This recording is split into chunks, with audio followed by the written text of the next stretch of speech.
So today we are going to differentiate between ionization energy, electron affinity and electronegativity. So you just make a column. So this way, if you write a column or if you prepare a column, then you can just remember the concepts more nicely, because अगर different ways में, like if you are studying it in like this portion अलग से, then this one, so you can't remember during exam. So it is very important that you make a column and then try to remember it.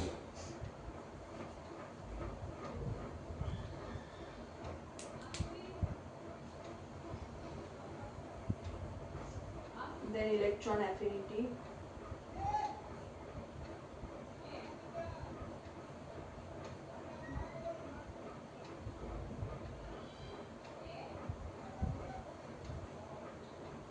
and third one is electronegativity.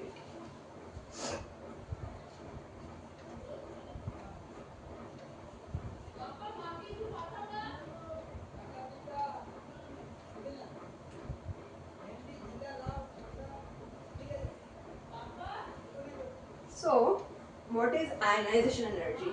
So first try to understand, like if we have an shell, okay, suppose we have S, P, D, okay.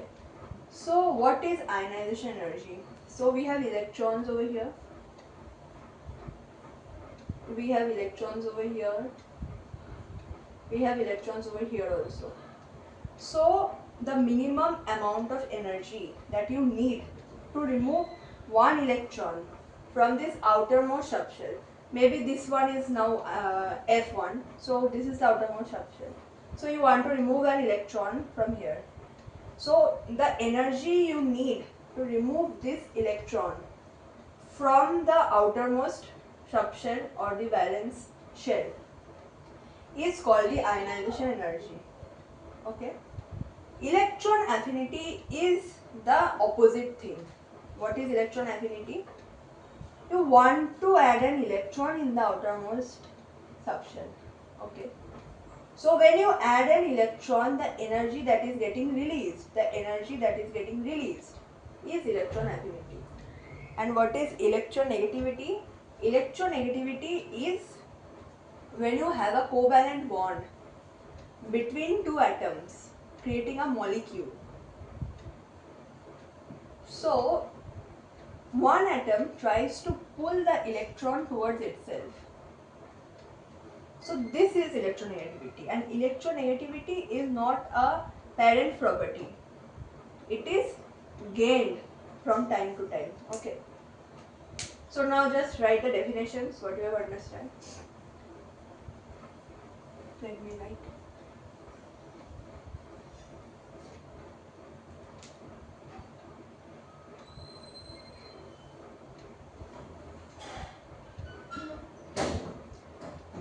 Ionization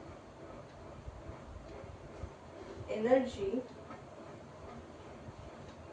is the minimum amount of energy required to remove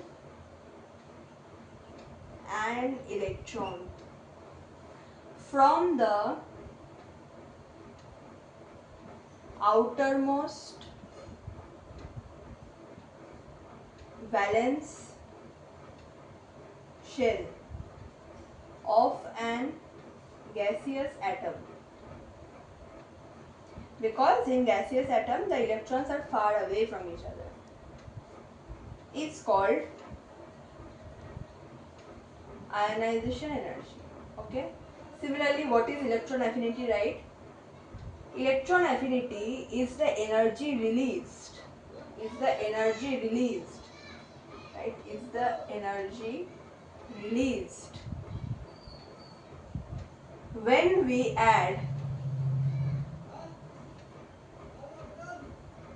one electron in the outermost subshell or valence shell of an gaseous species, of an gaseous species. It can be atom, it can be molecule, or it can be ion. Okay, and electronegativity, right? It is the tendency, electronegativity, En. Okay, it is the tendency to attract. Electronegativity is a tendency to attract shared pair of electrons. Electronegativity is a tendency to attract shared pair of electrons towards itself when the atom is covalently bonded in a molecule. When the atom is covalently bonded in a molecule. So these three definitions clear. Okay. Now let us see its trends, like periodic trends of ionization energy, electron affinity and electronegativity. Like as we move in a group or in a period, what happens to ionization energy, electron affinity and electronegativity. Let's see.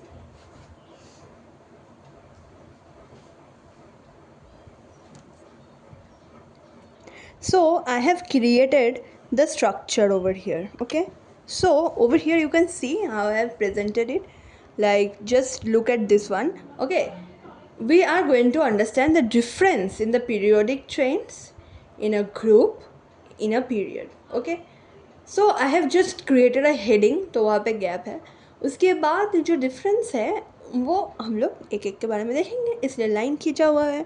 यहाँ तक तो clear है कि represent ma'am कैसे कर रही है, how I am representing it. Okay okay, तो ये थोड़ा सा नोट कर लो अपना कॉपीज़ में. यस, क्या डाउट है बेटा? अच्छा हाँ, तो टेबल बनाओ, टेबल का हेडिंग दो पीरियोडिक ट्रेंड्स. ठीक है, मतलब ionisation energy, electron affinity, electronegativity, ये दे दो पहले डिफरेंस. तो फिर एक लाइन गैप छोड़ो, उसके बाद लिखो पीरियोडिक. हाँ ऐसे लिखो, फिर पेंसिल से लाइन खींचो. और इन अ ग्रुप वहाँ कम मिटाओ और लिखो इन अ ग्रुप, ब्रैकेट छोड़ो, मैं बोलूँगी क्या लिखना है. और इन अ पीरियड वहाँ पे थोड़ा सा गैप छोड़ो, मतलब 5-6 लाइन छोड़ दो, उसके बाद इन अ पीरियड लिखो फिर. ओके ओके ठीक है. अब ये बोलना हो रहा है like so big students in college and don't know how to represent. क्या बोले? Okay, do fast, do fast.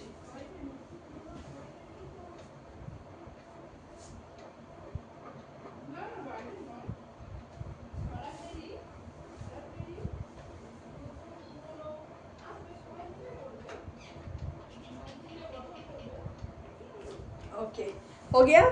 ठीक है, चलो मैं so online students I have to literally check how my offline students are writing and they are a bit like spoon feeded much. like मैं notes vote सब कुछ करा देती हूँ, so they just mug it up, understand and mug it up, not like blindly mugging it up. So I am filling ink on my pen right now. okay,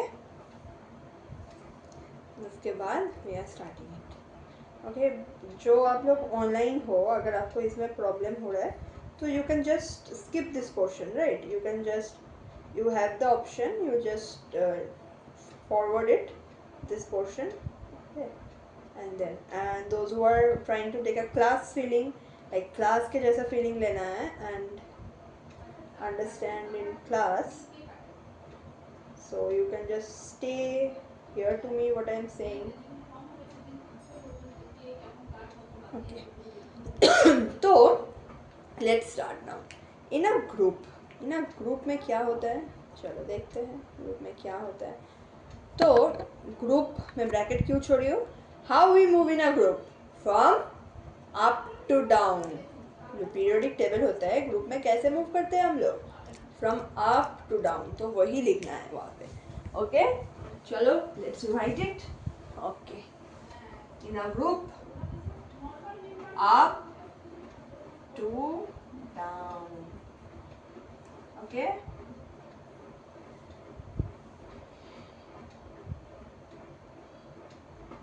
ये हमारा दूसरा heading. In a period how we move, how is the trend, left to right. Yes, move left to right. okay, so this is another heading. So So this way you can just differentiate the hidden portions. Okay. Now see, in a group ionization energy क्या होते हैं? As we move down the group, ठीक है, मैं dictation बोल दूंगी पहले समझो. As we move down in a group, okay, up to down, तो the atomic size, ये जो atomic size है ना, ये atomic size increase होता है. We know that. Okay. Number of shells क्या होगा? Number of shells क्या होगा? Number of shells क्या होगा? Increase होगा. तो इफेक्टिव न्यूक्लियर चार्ज बाहर का सेल में घटेगा कि नहीं? हाँ. तो क्या होगा कि बाहर का इलेक्ट्रॉन लूजली बाउंड होगा ना. एटॉमिक साइज बढ़ रहा है, शेल्स बढ़ रहा है, तो इलेक्ट्रॉन न्यूक्लियस से दूर हो रहा है. The distance between the outermost electron and nucleus increases.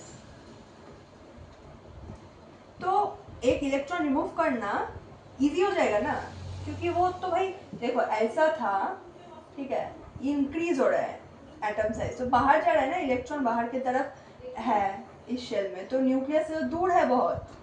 अगर एटॉमिक साइज छोटा होता तो सामने होता, रिमूव करना डिफिकल्ट होता, ज़्यादा आयनाइजेशन एनर्जी देना पड़ता, पर यहाँ पे तो दूर है तो कम देना पड़ेगा. So ionization energy as we move down the group, ionization energy decrease होता जाता है. ओके, ठीक है. Okay, now let's see electron affinity. Electron affinity का फंडा क्या है, चलो देखते हैं. ओके, ये तो मैं लिख दी हूँ, you can just copy it. इतना ज़्यादा एरोज नहीं देना है ये एक्सप्लेन करने के लिए. और you can just write in what that the ionization energy decreases. As the atomic size increases as we move from up to down in a group, the number of shells also increases. The distance between the outermost shell electron and the nucleus, that is a Z effective decreases, but distance increases. तो इसलिए ionization energy decrease होता है ना. जो Z effective है बाहर का electron के साथ, वो तो घट रहा है. तो ये हो गया पहला वाला. उसके बाद देखते हैं इलेक्ट्रॉन एफिनिटी में क्या होता है. What happens in electron affinity. Okay, चलो. इलेक्ट्रॉन एफिनिटी मतलब बाहर एक इलेक्ट्रॉन ऐड करेंगे. ओके, तो एटॉमिक साइज बढ़ता है,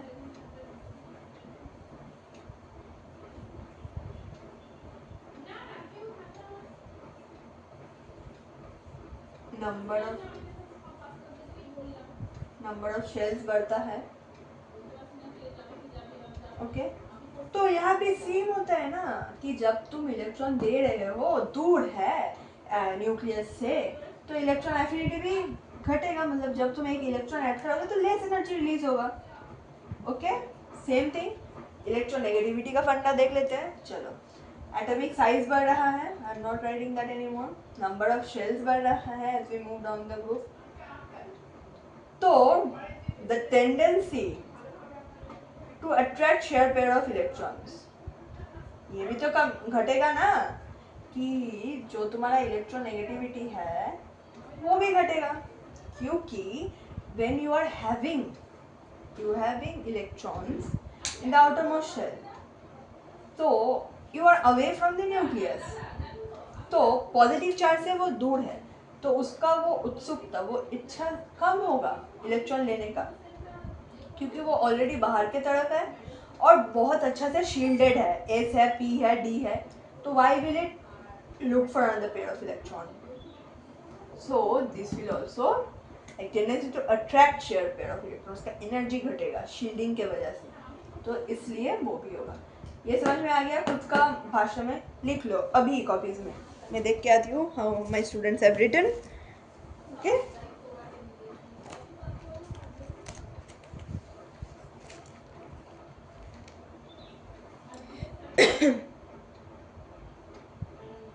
नेक्स्ट हम लोग देखेंगे. देखो, एक चीज़ यहाँ पे याद रखना, तीनों इना ग्रुप में घटता है, जनरल ट्रेंड है. उसके बाद मैं थोड़ा सा ये भी दिखाऊंगी. आज मैं इलेक्ट्रॉन एफिनिटी का थोड़ा सा ये दिखाऊंगी, एक्सेप्शंस दिखाऊंगी, ठीक है। और आयनाइजेशन एनर्जी का एक्सेप्शंस में नेक्स्ट क्लास में दिखाऊंगी। Okay okay. उसके बाद देखते हैं हम लोग अब in a period left to right में क्या होता है। In a period left to right में क्या होता है देख लेते हैं। उसके बाद we will go for factors, जो जो इफेक्ट करता है, ठीक है। चलो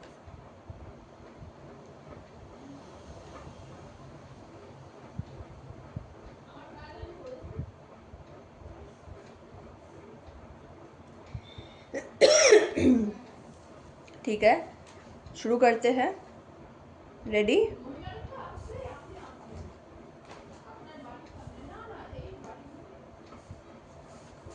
चलो, इन अ पीरियड क्या होता है लेफ्ट टू राइट, ठीक है। As we move from left to right in a period, मैं एक बार में दिखा दूंगी, अब टाइम वेस्ट नहीं करूंगी, ठीक है। एज वी मूव, तुम अलग से लिखना, ठीक है, ZEF, as we move from left to right in a period, तो Z इफेक्टिव बढ़ता है, तीनों के लिए ही सेम रीजन होगा, Z इफेक्टिव बढ़ता है। अगर Z इफेक्टिव बढ़ेगा तो एटॉमिक साइज घटेगा, एटॉमिक साइज घटेगा, और एटॉमिक साइज अगर घटेगा तो तीनों पे तीनों बढ़ेगा, क्योंकि वो न्यूक्लियस के पास जा रहा है। तो ionisation energy increase, electron affinity increase, and electronegativity also increase. तो अगर मैं एक का बोल दूँ डिक्टेट करके लिख लो, लाइक मैं मिडिल वाला का बोल दे रही हूँ। As we move from left to right in a period, the effective nuclear charge increases and thus the atomic size decreases, and decrease in the atomic size result in the increase in electron affinity, but there are exceptions which we are going to see now. यहाँ पे है, अब group में कैसे लिखोगे? As we move from top to bottom in a group, the atomic size increases, number of shells increases, shielding effect increases. As a result, electronegativity, electron affinity, ionisation energy सब घटेगा और ये तीनों बढ़ेगा। ये जनरल ट्रेंड है, general periodic trend. अब हम लोग एक्सेप्शन देखेंगे इलेक्ट्रॉन एफिनिटी। तो पहले फैक्टर्स देख ले या फिर एक्सेप्शन देख ले? पहले एक्सेप्शन देख लेते। चलो,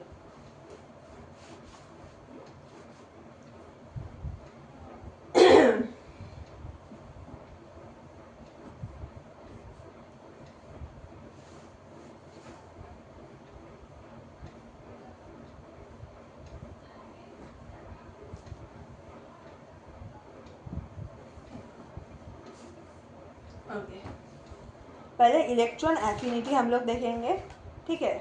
तो कंपैरिजन में एक दिखाती हूँ फ्लोरीन और क्लोरीन में, बाकी सबका रीजन भी सेम होगा जो भी आएगा, ठीक है। तो जनरली क्या होता है, फ्लोरीन और क्लोरीन नीचे नीचे होता है, तो इलेक्ट्रोनेगेटिविटी घटना चाहिए, like fluorine, chlorine, bromine, iodine, ऐसे रहता है ग्रुप नंबर में, ठीक है। तो फ्लोरीन, क्लोरीन, ब्रोमीन, आयोडीन ऐसे घटना चाहिए electron affinity as we move down in a group, but the fluorine's electronegativity is more than fluorine. मतलब मार्किंग कैसा होगा, फ्लोरीन, क्लोरीन, ब्रोमीन, आयोडीन, ठीक है। ब्रोमीन का क्लोरीन से ज़्यादा है, आयोडीन का ये, पर फ्लोरीन का फ्लोरीन से ज़्यादा है, ऐसा होता है वो वाला लाइन, ठीक है, वो वाला ग्रुप में क्यों होता है, why, let's check it. Electron affinity, exceptions, okay. हाँ बेटा, अभी भी लाइट दिख रहा है, पूरा बॉटल इंक डाल दो क्या इसमें? चुपचाप पढ़ो, ठीक है, okay. So fluorine, chlorine, bromine and iodine, okay fine. So over here fluorine और क्लोरीन एक्सेप्शन है ना, मतलब इलेक्ट्रोनेगेटिविटी घटेगा तो क्लोरीन का ज़्यादा होगा, आयोडीन का मतलब ब्रोमीन का ज़्यादा होगा आयोडीन से, पर यहाँ पे उल्टा हो जाता है, क्लोरीन का ज़्यादा होता है फ्लोरीन से। सॉरी, वो थोड़ा सा गलत था, मतलब नीचे जाता है तो घटता है, तो इसका कम होगा क्लोरीन से, आयोडीन का कम होगा ब्रोमीन से, पर हम लोग जो एक्सेप्शन देखते हैं कि फ्लोरीन का ज़्यादा है फ्लोरीन से, पर फ्लोरीन से नीचे है फ्लोरीन क्यों होता है। तो फ्लोरीन का पहले एटॉमिक नंबर देखते हैं और क्लोरीन का एटॉमिक नंबर देखते हैं, ठीक है।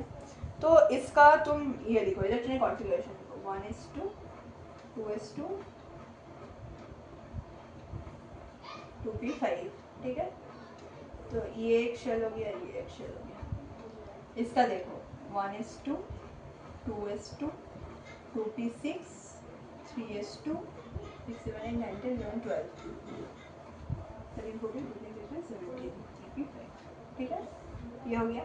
पर इसका एक शेल है, दो शेल है और एक शेल है ना।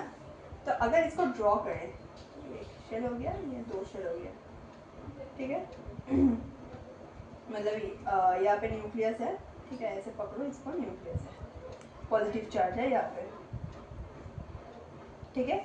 और यहाँ पे भी पकड़ो कि मिडिल में पॉजिटिव चार्ज है,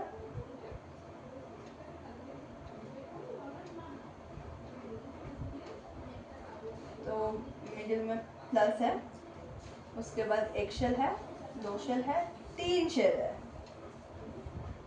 तो इसमें इलेक्ट्रॉन कितने 5 6 7 है और इसमें इलेक्ट्रॉन 2 है, 7 इलेक्ट्रॉन 2 इलेक्ट्रॉन। इसमें कितना है 7 है, इसमें क्या है 8 है और इसमें क्या है 2 है। पर इसका जो है इलेक्ट्रॉन एफिनिटी ज़्यादा होता है, क्यों why. As we can see जो फ्लोरीन है, फ्लोरीन का एटॉमिक साइज क्या है स्मॉल है कंपेयर टू क्लोरीन, वो एक कारण है।